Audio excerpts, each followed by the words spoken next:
Sabda Nabi SAW, "Man qala la ilaha illallah dakhala al-jannah." Barang siapa yang mengucapkan la ilaha illallah, dia akan masuk ke dalam surga.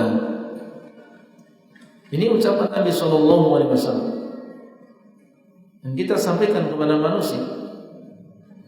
Yang kita sampaikan kepada manusia sabda Nabi SAW ini, dan ini adalah kabar gembira bagi orang yang mengucapkan la ilaha illallah. Tapi perlu diketahui dan kita sampaikan juga bahwasanya kalimat la ilaha illallah sebagaimana dalam hadis ini, dia adalah kunci masuk ke dalam surga. Orang yang tidak memiliki kunci tidak akan bisa buka pintu. Dan orang yang tidak mengucapkan la ilaha illallah, dia tidak akan bisa membuka pintu surga dan tidak akan bisa masuk ke dalam surga. Itulah pemahaman hadis ini.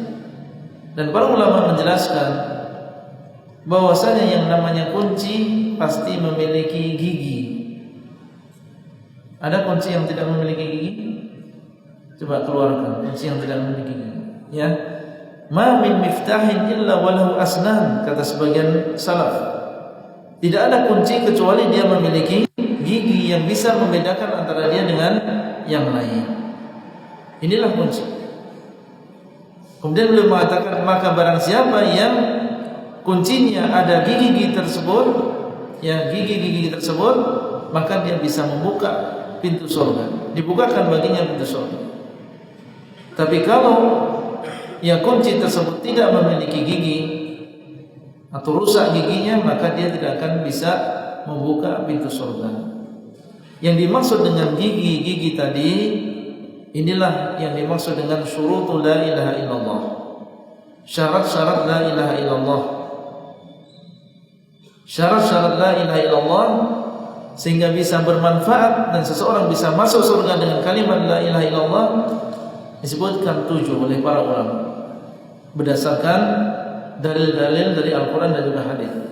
Di antaranya adalah harus mengilmui kalimat la ilaha illallah. Memahami kalimat la ilaha illallah ini termasuk gigi-gigi tadi. Ya, jadi kalimat la ilaha illallah bisa memasukkan dan menjadi sebab masuknya seseorang ke dalam surga apabila kita memahami maknanya. Adapun hanya sekedar mengucapkan, memperbanyak, tapi dia tidak memahami maknanya sehingga dia terjerumus ke dalam perkara yang bertentangan dengan la ilaha illallah, ini merusak kalimat tersebut. Termasuk di antaranya kita harus mencintai, mengucapkan la ilaha illallah dan kita cinta dengan kalimat la ilaha illallah. Sebagian sahabat mengulang-ulang surat Al-Ikhlas di dalam sholatnya. Setelah dia membaca surat, dia iringi dengan Al-Ikhlas. Membaca surat diiringi dengan Al-Ikhlas. Sampai ditanya oleh sebagian sahabat, kenapa engkau melakukan yang seperti ini? Diadukan kepada Nabi SAW. Kemudian Nabi SAW bertanya, ya fulan, apa yang menjadikan engkau melakukan seperti ini?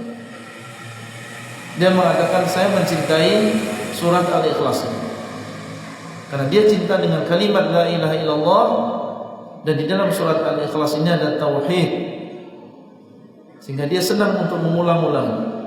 Nabi mengatakan, hubbuka iyyaha adkhalakal jannah. Kecintaanmu kepada surat ini, yang isinya adalah tauhid dan keikhlasan, inilah yang memasukkan engkau ke dalam surga.